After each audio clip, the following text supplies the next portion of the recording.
a este, a este webinario, uno más en la serie de webinarios. Este es el webinario número 10 que estamos realizando ya casi todas las semanas.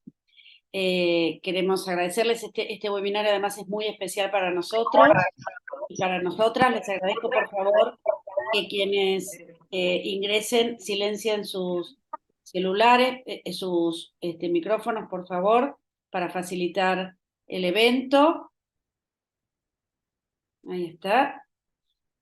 Para quienes no conocen, la Asociación Argentina de Salud Pública es una asociación que data de la década del 70 del siglo pasado, que como otras tantas instituciones durante la dictadura tuvo que cesar sus actividades y retomó sus actividades en el 2015 a pedido de la Organización Panamericana de la Salud. Los primeros años fundamentalmente los dedicaron a armar, a conformarse y avanzar en todos los temas legales. El año pasado, un grupo de personas que teníamos intereses comunes y que aunque no veníamos trabajando en conjunto y éramos de distintas lugares y distintos espacios de trabajo, decidimos presentarnos para ocupar la comisión directiva y desde ese momento hasta ahora hemos tratado de que la Asociación de Salud Pública crezca, que sea un lugar de movilidad, de conocimiento, de pensamiento, de reflexión. Era muy importante para nosotros y nosotras recuperar la militancia por la salud pública, y estos webinarios entran en este contexto. Para nosotros creemos que la salud es una construcción colectiva y se debe construir entre todas las personas que ocupan distintos espacios. Para nosotros es importante una asociación de salud pública que sea federal, que sea, no hace falta que, ¿podés no compartir todavía, por favor, Ani? Analía, ¿podés dejar de compartir un cachitín? Bueno, gracias. Y que sea una asociación de salud pública federal y además múltiple, donde cada disciplina tenga un espacio de construcción. Y para nosotros es muy, muy importante esa dimensión, y ni que hablar en este contexto, en este tema que vamos a abordar sobre abusos sexuales a las infancias. Una palabra más de inicio nada más, que es convocar a todas las personas participantes de acá a tener una actitud militante y activa en defensa de la salud pública en los momentos electorales que corren. Debemos defender la salud pública hoy más que nunca y debemos defender al Estado y a su rol como garante de derechos. En este webinario nos acompañan Analía Mesina, que es médica tocoginecóloga, jefa del Departamento de Maternidad, Infancia y Juventudes del Hospital Álvarez, y Florencia Copelo Liñal, médica tocoginecóloga, que trabaja en la Dirección Nacional de Salud Sexual y Reproductiva en el Ministerio de Salud de la Nación. Son dos personas que no solamente conocen el tema, sino que además tienen una amplia experiencia en un tema que tiene muchísima complejidad. Para nosotros es un enorme honor contar con la presencia de ellas. Muchísimas gracias, Analía y Florencia, gracias por estar aquí. Es todo de ustedes este auditorio.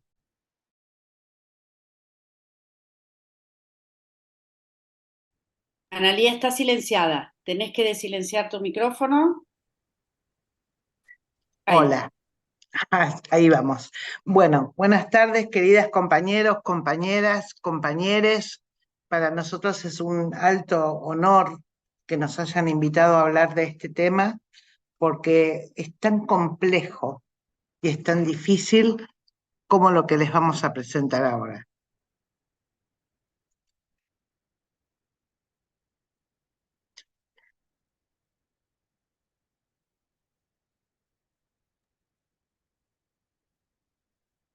¿Qué significa la violencia sexual contra niños, niñas y adolescentes? Es un problema que sigue existiendo, a pesar de que tenemos estadísticas parciales de cada uno de los programas que acompañan a estos niños, niñas, niños y adolescentes. Hay datos fraccionados. Según el análisis del dato del programa Las Víctimas contra las Violencias de UNICEF, hubo 3.219 víctimas de abuso sexual infantil. En los hogares convivenciales propios y conveniados con la Dirección General de la Ciudad de Buenos Aires, el 12.4 corresponde a presunción de abusos sexuales, 1.2 explotación sexual, 2.5. Fíjense que también la Comisión de los Derechos de Niños, Niñas y Adolescentes intervino en 644 casos. O sea, a pesar de que los datos sean fragmentados, los números nos asustan. Fíjense cómo son los datos de la tasa de fecundidad temprana y tardía de las 2 décadas, 80 hasta el 2020. Baja, pero si se fijan, baja más entre 19, 15 y 19 años al total, y sin embargo permanece un número de niñas silenciadas que no pueden dar cuenta de su vinculación con el victimario hasta en un 0.8. Entonces, este es un proxy de todo lo que conlleva a un impacto grave para la salud física y la salud mental. Es un problema de alta prevalencia, claramente, porque permanece invisibilizada. Cualquier niña, niño y adolescente puede ser víctima de una situación de violencia, sin importar la edad, la educación, la clase, el género. Puede ser crónica y puede ser repetitiva, esporádica o por única vez, pero la mayoría de las veces hay ausencia de evidencia física. Esto induce muchas veces a negar, minimizar o invisibilizar el hecho. Tenemos que recordar que cada vez para el Código Penal, antes de los 13 semanas, no existe el consentimiento para las relaciones. Perdón, estoy escuchando algunas voces, algunos ruidos. No, está cerrado ya. Dale, gracias, Ale. Tengamos en cuenta que siempre la violencia sexual contra niños, niñas y adolescentes es un delito de acción pública. No se considera violencia sexual a las relaciones consensuadas entre pares, en tanto no se reproduzcan las asimetrías que describimos anteriormente. Asimetría de poder, asimetría de consentimiento, asimetría de placer. La consulta de niñas y adolescentes de 14 años o menos embarazadas siempre es sugestiva de violencia sexual. Tratemos de pensar en la palabra proteger, que son las pautas para la atención integral desde una perspectiva de derechos. Todos los equipos de salud tenemos un rol fundamental. Brindamos pautas de intervención para equipos de salud y las 8 intervenciones que el Anatecma Proteger nos proponen, donde cada letra es una tarea transversal a todo el proceso de atención que se recomienda tener a lo largo de todas las intervenciones.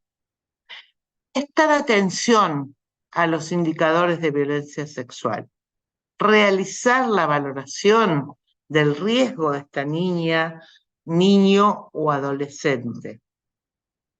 Ofrecer escucha activa, continente durante la entrevista y el examen físico. Trabajar de manera interdisciplinaria e integral. Establecer la articulación con organismos de protección de derechos. Garantizar el interés superior del niño, niña o adolescente. Evaluar todas las estrategias de resguardo y realizar la denuncia penal. Finalmente, esto es lo último que esperamos. ¿Por qué? Porque puede haber una instancia que pensemos que una internación se puede usar como un recurso proteccional cuando el curso de vida de la víctima no esté garantizado, ya sea porque nadie le cree, porque está implicado el modo de la agresión o porque está imposibilitado de cuidar. Hay muchos momentos para pensar en la experiencia abusiva. Lo primero es el secreto, luego la indefensión, luego el atrapamiento y la acomodación, la revelación del momento, que esto es lo que vamos a rescatar durante todo este encuentro, y la retractación. El secreto, porque las niñas, niños, niñes, adolescentes sostienen que el secreto por miedo, por vergüenza al castigo, por culpa, por el cumplimiento de las amenazas o porque se les desintegra el hogar, el único que conocen. La indefensión, porque también experimentan este sentimiento al ser sometidos por una persona en la que confían y naturalmente esperan su protección. El atrapamiento y la acomodación se produce cuando la situación abusiva es crónica y comienza de acuerdo a la edad en la que el niño, niña, niñe, adolescente está. No pueden hacer nada para modificarla, porque necesitan de esta persona para sobrevivir. El abuso sexual irrumpe en la vida cotidiana del niño, niña y adolescente, donde hay mecanismos defensivos que atenúan lo traumático, pueden incorporarlo a los juegos, a la mesa donde está el resto de la familia, como si nada hubiera ocurrido. Y este es el momento crítico. El momento crítico es la revelación, donde esta niña, niño, niña y adolescente puede hablar sobre lo que le pasa. Claramente elige personas de su confianza o muy cercanos. Puede ser su padre, su docente, pero también puede ser su médico, médica o médica. Cada caso se plantea de una manera particular, según la edad y la situación en la que irrumpe este trauma y rompe con el secreto. Acá es el problema clave, y lo diría algunos colegas, lo privado y familiar se hace público y produce una crisis en sus miembros. Hay un momento de retractación. Escucho no sé si alguien me dice que no me puede escuchar. No, nadie, es que nadie te va a interrumpir mientras vos hablas. Yo, por ahí se desbloquea un micrófono y yo lo vuelvo a bloquear. Dale, gracias, Ale, Si perdón, alguien- pero si alguien- el no, problema es que también en algún momento el equipo de salud cuenta con la retractación. ¿Por qué? Porque cuando no se les cree lo que les dicen o se los responsabiliza de todo lo que les ocurre, estas consecuencias devastadoras y desintegradoras de la familia, de lo que ellos conocen como su familia, negar sus dichos, tratar de pensar que las autoagresiones son porque está loca, loco, loque, son muy ¿cómo decir? Se adaptan a esta situación de vulnerabilidad. ¿Cómo vamos a hacer la detección y el abordaje del abuso sexual hacia niños, niñas, niñas y adolescentes? Puede ser que haya un relato espontáneo, ya sea en forma directa o indirecta, en donde esta persona dé cuenta de la situación del abuso. Se debe intervenir de inmediato, es una urgencia médica. Tenemos algunas señales de alerta, podemos tener en cuenta que hay términos de señal, de indicadores, entendemos que todo es información relevante y significativa, y tenemos que tener en cuenta la concurrencia de factores. No es que solo un hecho nos dé por sí sola el diagnóstico, pero sí que tengamos la sospecha, sí que podamos profundizar la perspectiva de derechos, que pensemos que puede haber una presencia en cada situación y aún en el contexto en el que se presenta. También tenemos que pensar que hay indicadores físicos claros y específicos. Por ejemplo, lesiones o sangrados anales, vaginales, ya sea que encontremos cicatrices o inflamaciones. Obviamente, si encontramos un embarazo, si tenemos cultivos positivos para Neisseria o sífilis o VIH, pensemos también en la transmisión vertical. Que haya otras infecciones de transmisión sexual o que haya presencia directamente de espermatozoides o líquidos seminales. También hay indicadores inespecíficos. Por ejemplo, que esta niña y adolescencia presente trastornos psicosomáticos, dolores abdominales recurrentes, que es uno de los indicadores más frecuentes, dolor de cabeza, infección urinaria reiterada, flujo, que tenga enuresis, que tenga copresis o que tenga trastornos de la conducta alimentaria, bulimia o anorexia. También hay indicadores claros en el aspecto de la salud mental, como la reacción de estrés postraumático, que haya una sobreadaptación o que haya conductas autoagresivas. ¿Cuáles son los indicadores inespecíficos? Que haya un embarazo producto de abuso sexual, la edad de la niña o adolescente embarazada, siempre por debajo de los 15 años tenemos que indagar en esta cuestión, que haya una consulta tardía por embarazo, lo cual significa una presión extra para los equipos de salud, porque cuando se presenta un embarazo por encima de las 22, 24 semanas, siempre tenemos dificultades para darle acceso a la interrupción legal del embarazo. Por supuesto, el rechazo del embarazo, que haya ataques de angustia, que haya ocultamiento, como niñas que vienen vestidas de una forma muy extraña, con buzos muy grandes o con tipo corsets o cosas muy pequeñas. Que haya rechazo por el bebé o que haya dificultades, obviamente, para establecer el vínculo con el propio embarazo, o que haya un pedido insistente en darlo en adopción.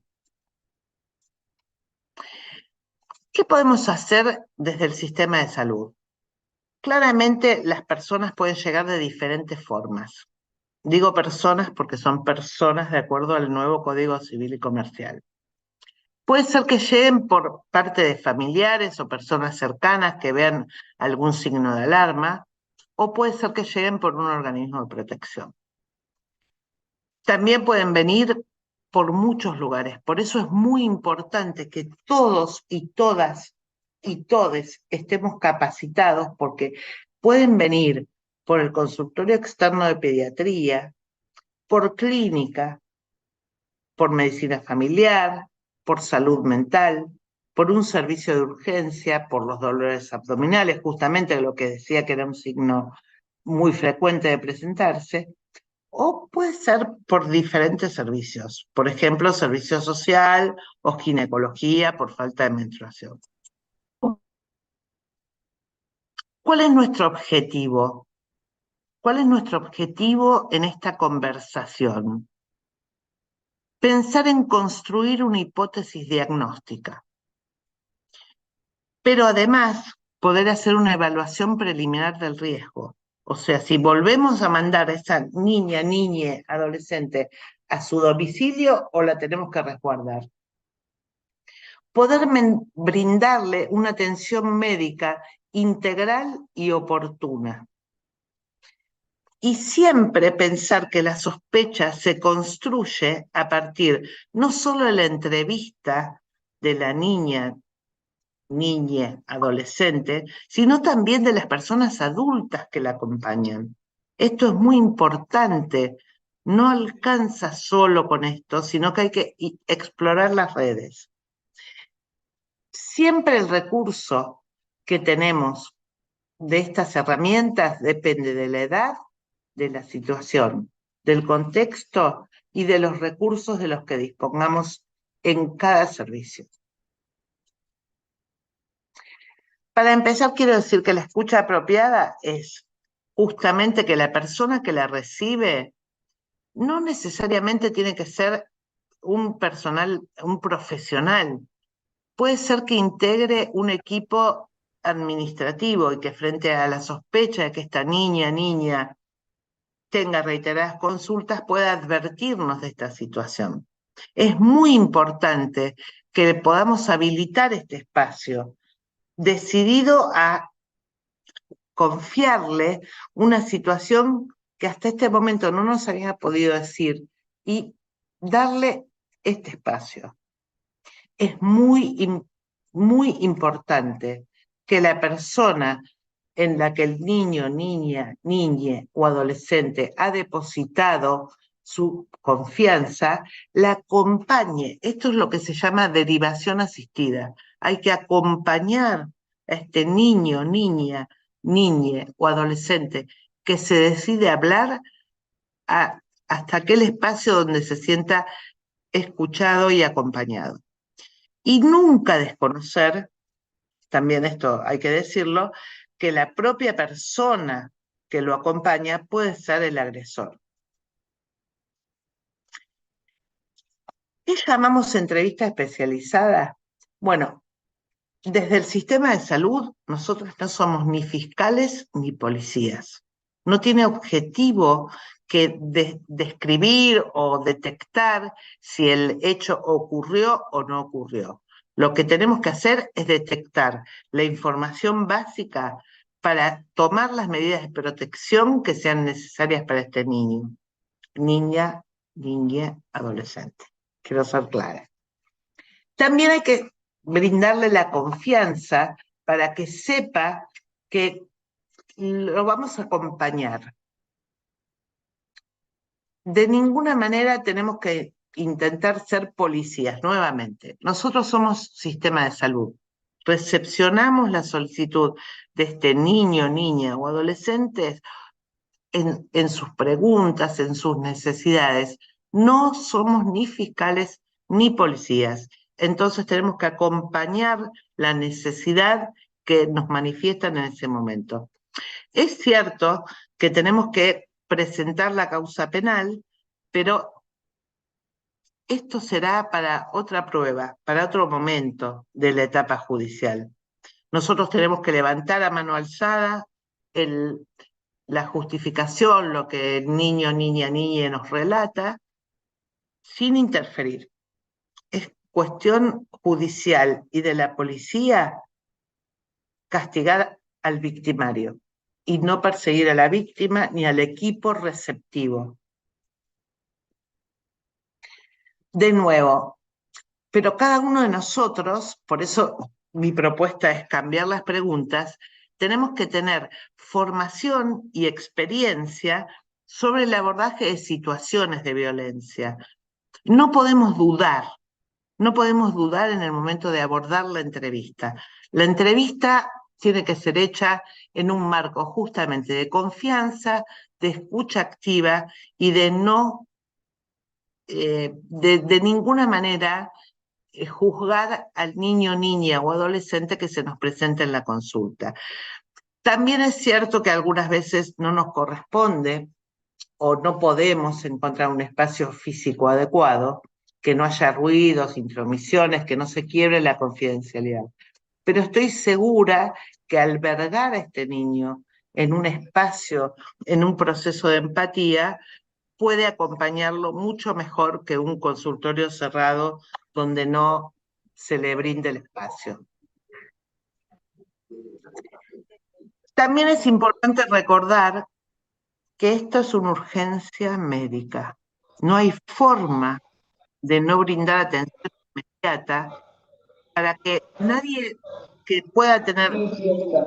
Sí, más que nada, una lesión le llegó. surgida del relato del abuso sexual no pueda ser abordada desde el equipo de salud.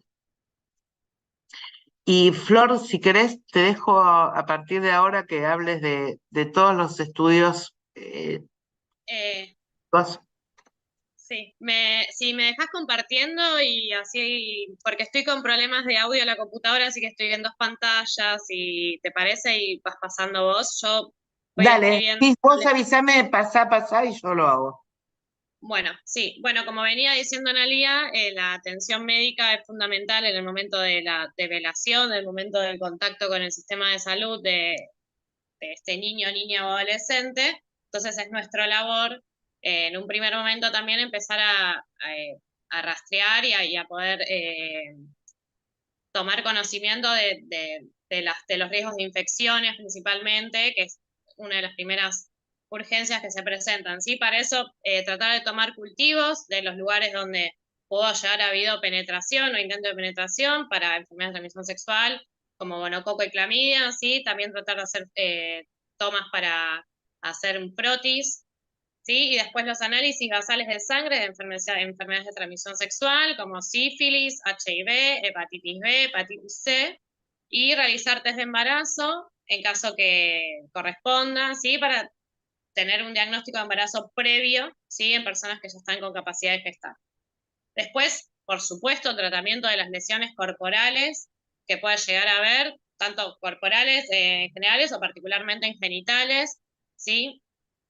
En caso que se requiera, por la complejidad de la situación, siempre solicitar la derivación según el nivel de atención o el personal capacitado que haya, ¿sí? Y siempre, siempre realizar el examen físico frente a una persona de confianza del niño, niña o adolescente, y nunca forzar el examen físico, aunque nosotros creemos que es muy importante y fundamental realizarlo en el momento.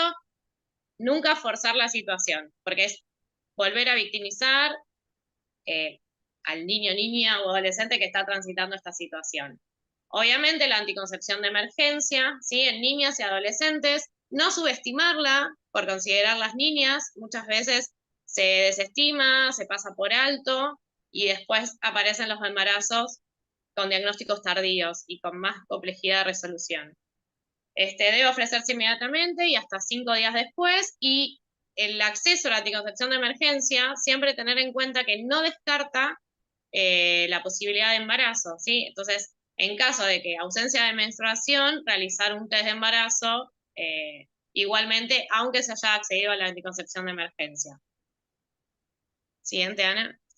Bueno, inmunizaciones, en caso que se requiera, completar la vacunación de hepatitis B, la profilaxis según corresponda, y bueno, el esquema de vacuna antitetánica, que en estos contextos, si es una persona que está con una niña adolescente que está con calendario al día, no sería necesario, pero bueno, siempre contemplarlo, no todos están vacunados, y menos en estos tiempos.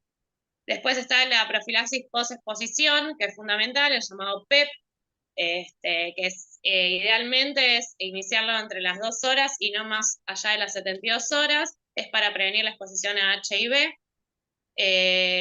y siempre corresponde brindarla cuando se sabe que la persona abusadora o el agresor tiene HIV con una carga viral detectable o es desconocida si es HIV positivo o negativo. Y mínimo, en general, se da por 28 días. Después, según algunos casos, en los tipos bienes especializados, decide la suspensión o la continuación. Bueno, y después las profilaxis de las otras infecciones de transmisión sexual, para gonococo, sífilis, clamidia y tricomona. No tiene mucho sentido que yo diga las dosis según kilos, pero siempre es ceftriaxona para gonococo, metronidazol para tricomona y acitromicina para clamidia. Sí, en caso de hepatitis B, si la fuente está infectada con hepatitis B o es de altísimo riesgo, debe indicarse la inmunoglobulina específica, más allá de la vacunación. Bien, Otro punto importante y que a veces en el barullo, en la situación, en la conmoción de la guardia, a veces o empiezan las discusiones, no, que me corresponde a mí, que te corresponde a vos. En caso de que esta persona, de que este niño, niña o adolescente haya accedido al sistema de salud como punto inicial, o sea que como mencionó Analía antes, no viene derivado desde otro lado o ya con intervención de otros organismos, la denuncia la tenemos que hacer. Si la puede hacer el médico, la puede hacer cualquier integrante del sistema de salud, ¿sí? Y después cada jurisdicción, y eso quienes están trabajando en el sistema de salud o en otros lugares con contacto con niños, niños, adolescentes, siempre tener en cuenta cómo son los circuitos en cada jurisdicción, no en todos lados son iguales, pero siempre más o menos tener una idea de cómo hacer la denuncia, cuáles son los dispositivos que existen para poder activarlos, digamos, rápidamente. Y la atención integral, más que nada, para continuar la atención de esa persona y particularmente, no en los embarazos, que claramente en los embarazos forzados de abuso sexual, siempre va a necesitar una atención integral claramente por la situación, particularmente médica, ¿sí?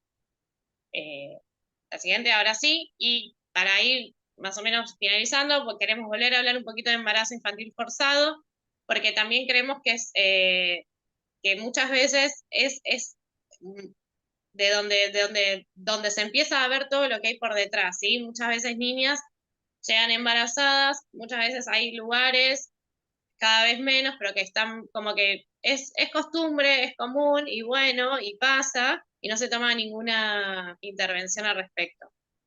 ¿Sí? Para definirlo, es cuando una niña queda embarazada sin haber buscado el embarazo o haberlo deseado, y cuando se niega, se dificulta, demora u obstaculiza la interrupción del embarazo, ¿sí? El acceso. El embarazo forzado puede ser producto de una violación sexual o una relación sexual consensuada por la niña no conociendo las consecuencias o que, aún conociendo las consecuencias, no pudo prevenirlas. Esa sería la definición de embarazo infantil forzado, ¿sí? Y esto es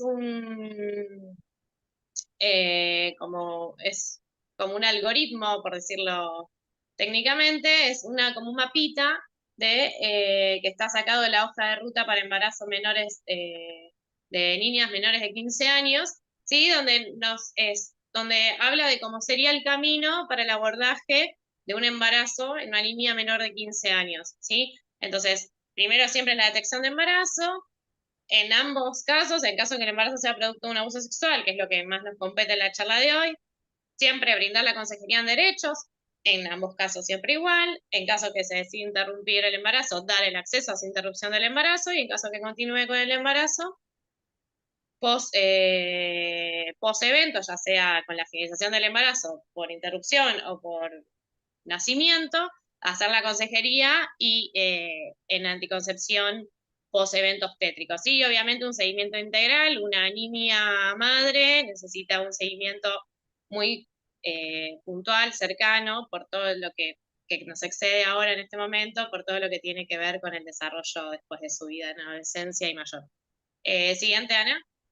Entonces, para ir más que nada a detección de embarazo, por un poco lo que mencionamos antes, que muchas veces se pasa por alto y la detección de embarazo se hace tardíamente, donde se dificulta todo un poco más, es una niña de 15 años embarazada o menos embarazada, necesita una atención inmediata, es urgente, ¿sí? Se necesita una atención integral, una escucha empática, ¿sí? Donde el profesional tiene que comprender la situación, ¿sí? Y poder ver un poquito más allá de lo que puntualmente se diga, ¿sí? Hay gestos, hay palabras, hay quienes acompañan, ver un poco más el contexto en el que se encuentra esta niña embarazada, ¿sí? Obviamente, realizar el examen físico, prestar mucha atención a las enfermedades de transmisión sexual, bueno, y activar las notificaciones dentro de cada jurisdicción, también por los embarazos menores de 15 años, siempre es una alerta, ¿sí? Bueno, y en caso de abuso sexual, lo que mencionamos antes, hacer las denuncias según corresponda a las oficinas de protección de derechos, ¿sí? Siempre considerar la edad, al momento de la detección del embarazo, la edad gestacional, nunca descartar la violencia sexual y poder evaluar una red de contención familiar y o comunitaria que esta niña embarazada, cuente, ¿sí? Siguiente, Ana.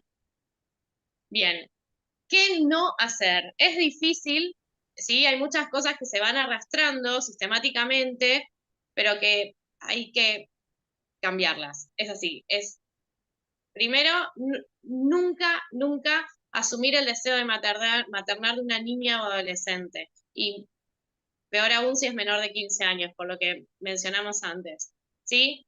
Esto de dar por sentado que va a querer maternar, hablar del futuro bebé, llamarla mamita, mostrarle ecografías, videos, sonidos, ¿sí? Cosas que quizás no corresponde, por lo menos hasta que no haya tomado la decisión de continuar ese embarazo, ¿sí? Asumir una relación sexual consentida en este contexto tampoco lo corresponde que lo hagamos, ¿sí? Y tampoco corresponde convocar a la madre y o padre, ¿sí? Sin una evaluación de riesgo previa y sin contar con el consentimiento de la niña o adolescente, ¿sí? Siguiente. Bien. Y esto para tener en cuenta en los contextos de los embarazos en menores de 15 años, esto podría evaluar un poco que se relaciona con lo que hablamos muy inicialmente de la asimetría de poder entre la niña o adolescente y el cogestante, ¿sí? Edad, poder económico, conocimientos, dependencia afectiva, asimetría de conocimientos, ¿sí? Asimetría de gratificación. ¿Qué es esto? Es cuando el abusador actúa para la gratificación sexual, aun cuando intente generar excitación sexual en la niña. Capacidad de autonomía de la niña para consentir las relaciones sexuales, capacidad de autonomía de la niña para consentir las condiciones en las que están dadas esas relaciones sexuales, ¿sí? Si tuvo acceso a métodos anticonceptivos, si es la pareja, con qué frecuencia la niña accede a esas relaciones sexuales, si las puede consensuar o no, bueno, y las motivaciones para iniciar su vida sexual, digamos, activa, y las posibles vulneraciones previas a la integridad física, sexual y emotiva, ¿sí? Y no existe consentimiento. Ahí esa frase era re linda, Ana, no me acuerdo de memoria. No existe consentimiento. Voy. No pasa nada. No existe consentimiento cuando se impone una conducta por el ejercicio de poder y no existe consentimiento cuando no se entiende que se está consintiendo, ¿sí? Eso es muy importante. Bueno, y para finalizar, les dejamos, si les interesa, más o menos las guías que hicimos, el recursero, perdón, a nivel nacional que hay de los teléfonos donde se puede denunciar, pero como mencioné anteriormente, en cada jurisdicción, siempre es importante por lo menos conocer los organismos que intervienen, las líneas directas, a ver si se sabe algún referente o cómo son los circuitos para poder activar todo rápidamente, ¿sí? Por la urgencia con la que mencionamos inicialmente. Una más. Y acá les dejamos, si les interesan, las guías que estuvimos usando para poder más o menos armar esta presentación, que tan interesantes y hablan un poco más, desarrollan un poco más todos estos temas, porque es un tema muy importante y bastante amplio y largo. Pero bueno, muchas gracias por la atención. Bueno, muchísimas gracias, Analía y Florencia. Clarísima la presentación. Vamos a aprovechar, bueno, dos cuestiones, abrir la conversación. Vamos a pedir, por favor, que levanten la mano. Si ustedes se fijan abajo, en el teclado de abajo, tiene un lugar donde dice reacciones y ahí pueden levantar la mano y les damos la palabra. Les pedimos, por favor, que hagan preguntas, no que hagan comentarios. Si alguien quiere hacer una pregunta por chat, va a ser más que bienvenida. Yo por mi parte agradecerles muchísimo y bueno, ya, bueno, Silvia, ya antes de seguir conversando, le vamos a dar la palabra a Silvia. Adelante, Silvia. Silvia, tenés el micrófono cerrado.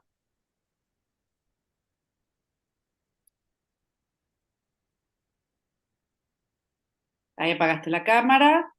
Con un poquito más de paciencia vamos a llegar. No te preocupes.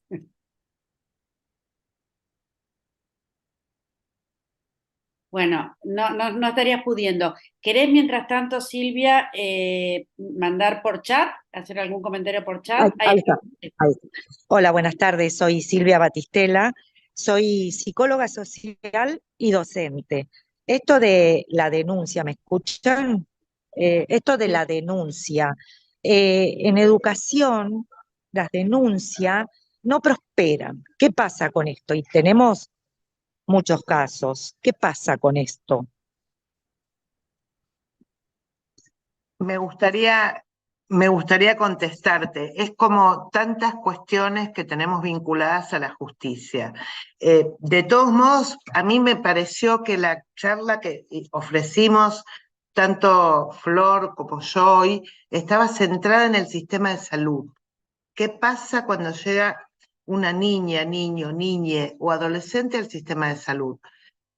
También no puedo dejar de creer que llegan niños, niñas y adolescentes por las escuelas puente, por los agentes comunitarios, por todo lo que sabemos que se hace en educación, vinculado a salud. Pero no te puedo decir si precisamente en educación no prosperan las denuncias, porque es multidisciplinario e intersectorial. No alcanza solo con que uno de nosotros haga la denuncia. Tenemos que trabajar en conjunto. Y esta es una de las cuestiones que más están puestas sobre el escenario.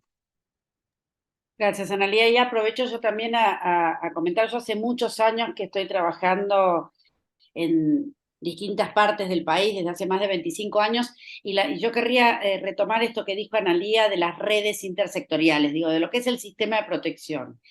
Y la verdad es que el sistema de protección debe armarse antes. Y a mí me ha pasado, y creo que a muchos y muchas de ustedes les debe haber pasado, que si uno está al sistema de salud y habla con las personas del sistema de salud, son las únicas personas que garantizan derechos. Va a educación y son las únicas personas, bueno, y así sucesivamente. La realidad es que los distintos sectores están haciendo lo que pueden mucho más cuando se juntan. Y también hay algunas estrategias que son muy locales y que eso hace solo de esta posibilidad de reunirse y empezar a trabajar. Yo me acuerdo, por ejemplo, en una localidad que además las escuelas son lugares muy privilegiados en términos de detección de abusos y violencias para las niñeces, pero que claro, al ser una localidad chica, los docentes están muy expuestos a las violencias de los padres. Y entonces tenían mucho temor a hacer las denuncias o hacer articulaciones, porque después en el legajo aparecía quien había hecho la denuncia y podían padecer violencias ellos mismos. Entonces, en una reunión donde estaba junto el sistema de salud, donde estaba educación, donde estaba la policía, donde estaba la fiscalía, se decidió que fuera la regional quien hiciera las denuncias. Y no había manera, entonces, de que se tomaran represalias contra alguien en particular. Pero estas estrategias solo surgen del trabajo colectivo. Digo, no hay otra manera y esto tiene que aparecer desde el principio. Ahí estaba, alguien hizo un comentario que no llego a ver. No, pobre Silvia dice que las sancionan si hacen denuncias. Me parece que justamente esto es lo que vos estás recuperando. Hay una intersectorialidad que necesita de interacciones y los puentes se tienden entre las escuelas y los centros de salud, los hospitales, los territorios propiamente dichos. Sí, Creo que eso es muy importante. Totalmente. Y ahí, Silvia, hay una cosa que es importante, que es que el Código Penal dice que quienes trabajamos en el Estado estamos obligados penalmente o a notificar o a denunciar. Y en una institución que no se habilite, no se promueva la denuncia o la notificación, son penalmente responsables. Entonces, ahí, ojo con eso, porque ustedes están protegidas, digo, pero sabemos que nadie quiere quedarse sin trabajo, pero ahí hay que buscar estas estrategias. Y cualquier cosa, aprovecho a decirlo también, cuentan con Nación, para eso está la Nación, digamos, para protegerlas, digo, hay que aprovechar estas redes, para eso también están las sociedades científicas, digo, como la Asociación Argentina de Salud Pública, para buscar estas estrategias. Ya te doy la palabra, Viviana, te vi, porque son cosas muy complejas y para eso necesitamos abordarlas desde la unión y desde las redes.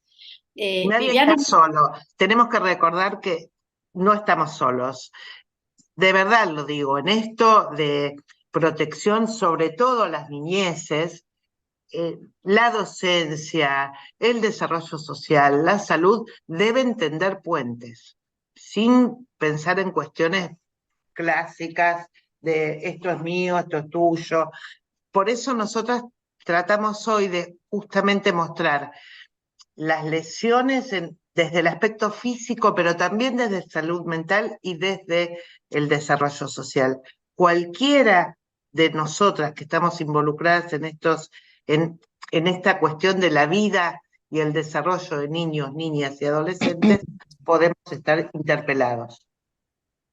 Y acá, bueno, quiero retomar lo que dijo Analía, que ahí hay, por un lado, hay instituciones, que es muy importante siempre considerar a las instituciones, y por el otro lado hay personas. Entonces ahí es muy importante que ustedes piensen que estas personas, como Analía, como yo, como un montón de otras personas, ustedes levanten la mano y nosotros vamos a estar. Viviana, ¿vos querías hacer algún comentario?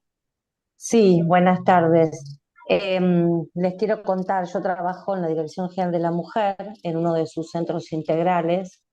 Atendemos, en mi caso en particular, a mujeres adultas a partir de 18 años.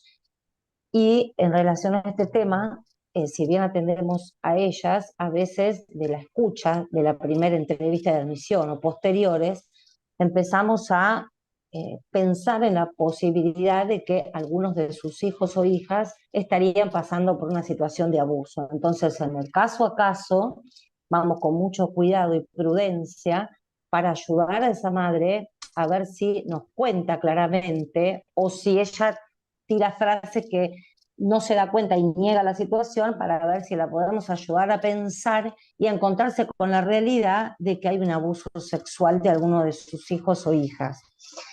Eh, y es una tarea bastante difícil.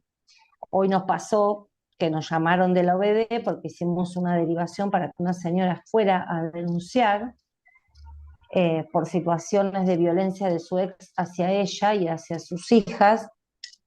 Por supuesto, una derivación no es una orden, es una indicación, después de una evaluación de riesgo, la mujer puede ir o no, esto lo sabemos todas. Bueno, nos llamaron de la BD porque saben cómo trabajamos y no podían entender dónde estaba la violencia, porque obviamente en la hoja de derivación no hacemos un resumen de historia clínica.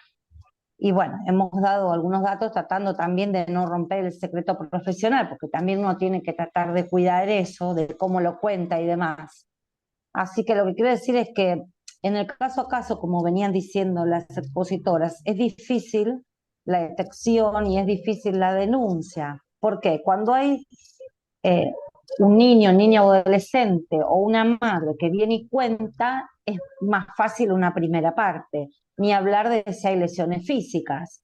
Pero cuando esta persona menor de edad ha sufrido abuso sexual reiterado y prolongado en el tiempo y su agresor fue tan piola, permítame la licencia, y no dejó ningún signo, bueno, a veces es difícil de llegar al diagnóstico, ¿sí? Yo no soy psicóloga, soy abogada, pero lo digo, bueno, obviamente porque así lo dicen los psicólogos. Entonces, la trama es tan complicada a veces, y a veces cuando la madre niega esto, ¿cómo hacer nosotras para denunciar? ¿Cómo orientar a esa persona que ha sido abusada? Eh, ¿La mandamos de vuelta a su casa? No, primero hay que entrevistar al adulto que la acompaña, como bien dijeron, hay que indagar mucho, porque a veces a la institución a la que se la puede derivar, porque a lo mejor no hay una red familiar que la pueda contener, no sé, no hay una tía, una abuela, etcétera. En algunas instituciones públicas donde se alojan personas que no tienen donde vivir, sean menores o mayores, ya sabemos que muchas veces vuelven a ser violentadas estas personas. Entonces, es como que es muy frustrante porque vos decís, bueno, puse en movimiento un montón de cosas, el Poder Judicial, que esto que el otro, y al final de Guatemala fue a Guatepeor esta persona. Y con relación a la docente que dijo que no pasa nada con las denuncias, no sé a qué se refiere con que no pasa nada. Porque si bien a veces es difícil probar el abuso, no es imposible en todos los casos. No sé si pudieron hablar con los adultos que tenían que hablar, si pudieron, no sé, llamar a la Guardia Permanente de Abogados del Consejo de Derechos, etcétera, pero no hay una sola forma de abordar y como dijeron desde el minuto uno, la idea es que sea intersectorial, interdisciplinario, porque no hay otra manera, no hay otra manera. Analía, ¿querrías Gracias. contestarle? No, no, yo estoy preocupada por dos temas. Primero, porque nos están colocando en el chat con situaciones problemáticas entre adolescentes. Y es difícil a veces valorar la simetría de poder entre dos niños, niñas que están explorando su propia sexualidad. Pero tenemos que tener en cuenta lo que dijimos de la simetría de poder y de la simetría de conocimiento. Estas son dos cuestiones que no pueden estar lejos de nuestra mirada. Y la otra, justamente, a la compañera que está hablando desde la abogacía, es justamente dejar esas deposiciones de poder de cada una y tratar de tender los puentes. Porque así como en algunas cuestiones las personas con capacidad de gestar están en el centro, en este caso las niñas, niños, niñas y adolescentes están en el centro de nuestra mirada. Dejemos un poco de lado nuestras cuestiones de poder, es salud, quién es el médico, la abogada, el psicólogo. No, no, somos todos. Esta es una cuestión comunitaria. No hay forma de erradicar la idea de que esto es una cuestión que nos afecta a todos, porque el desarrollo de ese niño, niña abusado va a depender justamente de nuestras actividades conjuntas. No es cuestión de abogadas o de psicólogas o de médicos, es cuestión de entender la integralidad en la atención. Y tenemos que dejar justamente nuestras posiciones de poder. Y eso es lo más difícil que nos toca, capaz a cada uno en su propio territorio. Quería acotar esto breve, que en las relaciones de noviazgo entre adolescentes, perfectamente puede haber un integrante de esa pareja, más allá de su sexo, que sea violento o violenta. Claro. Entonces, perfectamente podría haber allí una asimetría de poder y ese consentimiento estar viciado, como decimos los abogados, justamente por esto, porque, por ejemplo, si el chico, el adolescente varón, ejerce violencia sobre su novia, bueno, es como si es el paralelo con una relación entre adultos. Mira, Nada más que empiezan más temprano, digamos. Hay un estudio que tiene segurísimo, más de 10 años del CENEP, que se llama Seducidas, que tiene que ver con esto el consentimiento de la primera relación. Lo más impresionante de ese estudio que hicieron estas demógrafas y sociólogas del CENEP es que la mayoría de las niñas reconoce que no iniciaron su vida sexual con consentimiento, sino interpeladas o compeladas por su grupo de pertenencia social. Yo creo que si hoy repitiéramos ese estudio, que fue difícil y largo, nos daría exactamente lo mismo, porque siempre estamos interpeladas por esta cuestión también de pertenecer a un grupo determinado, a un colectivo determinado, pero los invito a que lo lean porque creo que hoy mismo sigue vigente. Ahí yo querría, ¿Cómo perdón, lo buscamos? Perdón, Viviana, querría retomar algo que dijo Viviana que a mí me parece muy importante y creo que todo momento es bueno para resaltar que ante la mera sospecha de una situación de abuso, violencia, tenemos la obligación de por lo menos notificar. Y como bien también dijo Viviana, estos son temas complejos y como dijo Analía, lo que requieren son abordajes complejos. Entonces, lo que sí estamos obligados y obligadas por la ley a notificar. Entonces tenemos que buscar el equipo que nos ayude a armar esta red de cuidado y de contención para niño, niña o niñe que está enfrentándose a una situación de riesgo. Acá yo querría decir dos cosas. Uno, Analía, están pidiéndote por chat si por favor podrías dar algún dato más de del trabajo para que lo puedan buscar. Y además, bueno, Trinidad estaba diciendo también qué pasa, bueno, si querés decir algo más, qué pasa con niños, niñas y adolescentes que no quieren denunciar y si están obligadas a hacerlo. Por no ser, porque ya es otro tema, digo. Nosotros, el Código Penal dice que tenemos la obligación de hacerlo. No sé si querés comentar algo más al Sí, respecto. quiero comentar esto, 2 palabras con respecto a esto.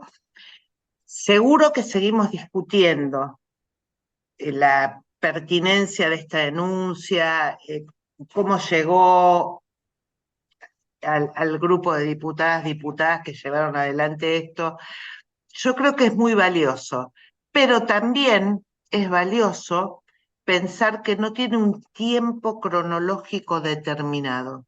Podemos darle la chance al niño, niña y adolescente a acordar con nosotros, con el equipo de atención, en qué momento hacer la denuncia. Quiero decir, hay una buena y una mala. La buena noticia es que, bueno, vamos a tratar de proteger por todos los medios, sin perseguir a la víctima, sino tratando de acusar al victimario. Esta es la primera parte. La segunda parte es que no tenemos una obligación cronológica de tiempo para hacer esta denuncia. Entonces podemos acordar con las personas en qué momento vamos a hacer esta denuncia. Digo porque siempre hay como un Está vaso buenísimo medio para lleno además y un vaso no medio... no revictimizar. Exacto. Y además para no Poder revictimizar. acordar con ellas y decir, bueno, es muy importante, repito esto, valorar el riesgo que corren. No es lo mismo un abuso callejero, ocasional, inevitable, que una victimización en el núcleo familiar o con algún conocido. Entonces, cuando esta persona devela ese momento, nosotras tenemos que valorar el riesgo que está corriendo. Y de acuerdo a eso, son los tiempos que nos corren. Pero siempre la mirada centrada en la persona que está pidiendo ayuda. De nuevo, por favor, no somos nosotros ni las víctimas, ni los fiscales, ni la policía. Nosotros somos quienes están tratando de reubicar a esta persona sin revictimizarla y tratando de hacerlo mejor para sí misma. Porque no siempre internarla o llevarla a un lugar de albergue es lo mejor. Por ejemplo, tenemos que saber quién fue el victimario, si alguien ocasional o alguien que crónicamente está abusando de ella, ya sea familiar, vecino, conocido. Todas estas cuestiones, para mí lo que hacen es enriquecer de alguna manera este conocimiento que vamos adquiriendo sobre la persona y sus circunstancias. Que esto es lo que tenemos que poner en juego, la persona y sus circunstancias. ¿Está en riesgo de vida? ¿Vive con un potencial femicida? ¿O es que le pasó que fue una fiesta disfrazada y la violentaron? Todo esto tiene que formar parte de nuestra consulta y nuestra entrevista. Acá me parece que están haciendo aportes muy interesantes, Ani. Marcela dice, trabajar la red de contención. Es eso, es ir armando esta red de cuidado. Ruth dice, contención, cuidado y acompañamiento, respetando los tiempos, no revictimizar, pero también tener conciencia de la urgencia, la perspectiva de derecho. Digo, creo que hay una muy buena síntesis de lo que habría que hacer y siempre armar esa red. Digo, y también para cuidarnos nosotras, no porque, digamos, no nos ponemos en el centro, pero nosotras tenemos que estar armadas para poder armar esa red. Bueno, esta es la idea de tratar de ir sistematizando toda esta información que vamos teniendo. No solo desde el sistema de salud, desde las redes de contención, quiero decir, no quiero mandarme la parte, pero buscamos mucho con Flor y le agradezco enormemente su capacidad de búsqueda para darnos cuenta esto, que hay un montón de lugares en Argentina capaces de ayudar y ayudarnos a pensar y ayudarnos a preguntarnos sobre este problema que no están cooptados, por decirlo de alguna manera. ¿Sí? Vieron solamente la cantidad de líneas de ayuda que hay, la cantidad de sistemas, la cantidad de comisiones, y bueno, y nosotros seguimos paraditas en el hospital recibiendo estas consultas y sin saber a dónde ir y qué hacer. Esto es cambiar las preguntas. ¿Dónde estamos parados? ¿Qué tratamos de hacer? ¿Dónde ubicamos a esta niña y adolescente? ¿Y dónde nos ubicamos nosotras? Nosotras somos gente con voluntad de contener, apoyar, capacitar y formar parte de esa red. Ahí Naila Sí, dice, Naila, muy interesante, dice, además de que es un deber comenzar a ver la denuncia como un elemento de protección, de reparación para estos derechos vulnerados y trabajar con la niña y adolescente en el contenido de la denuncia, cuándo, el cómo y la estrategia. Siempre la mirada de la persona y no perder el ojo en la red efectiva de contención. Silvia dice, nosotros somos las escuchas y contención de las denunciantes. Si es menor de 13 no hay consentimiento y más de esa edad hay que contar con el consentimiento de la denunciante. Ruth pide si pueden compartir el PPT. Sí, claro, podemos compartirlo porque nos encanta haber hecho todo este rastrillaje de todo lo que existe, porque Argentina, sin duda alguna, es progre en el sentido de que tratamos de justamente buscar, proteger, acompañar, contener.